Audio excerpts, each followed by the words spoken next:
ነቢ ኑልኝ ያላንቱ አይሆንልኝ መርሃባ ነቢያችን ሰለላሁ ዐለይሂ ወሰለም ምን አሉ?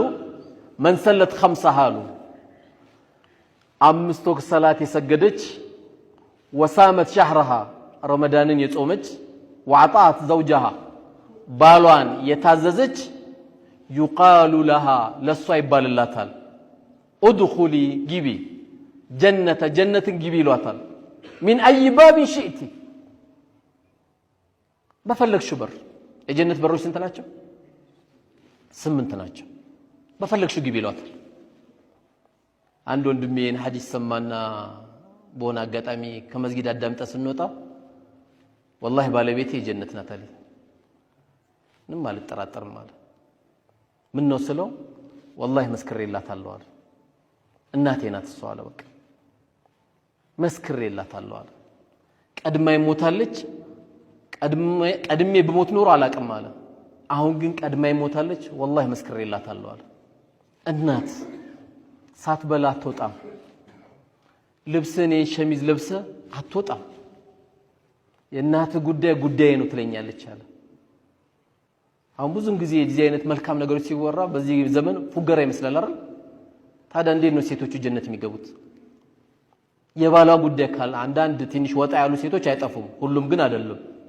እኔ በቃ ላበላ ነው ላጠጣ ነው እንዴ ሸሚዙን ልከታተል ነው ምናምን ይሉ እና ለምን መጣሽ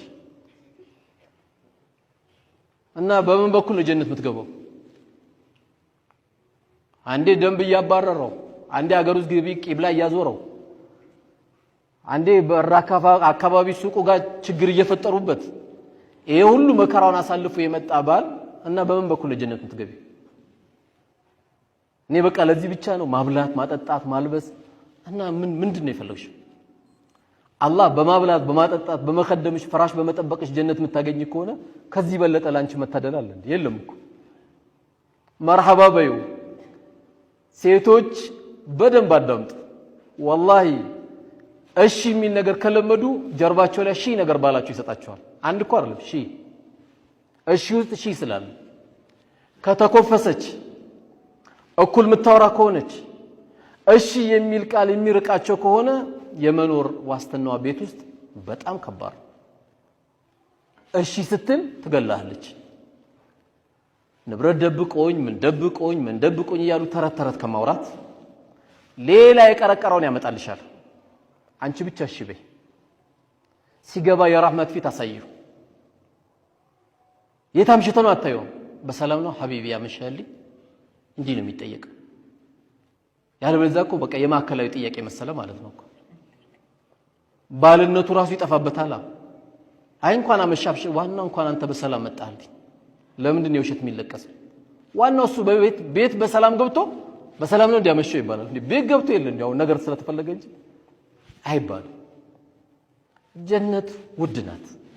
ጀነት አይደለም ቤተ መንግስት ውድ ነው። ዝም ብሎ አይገባም።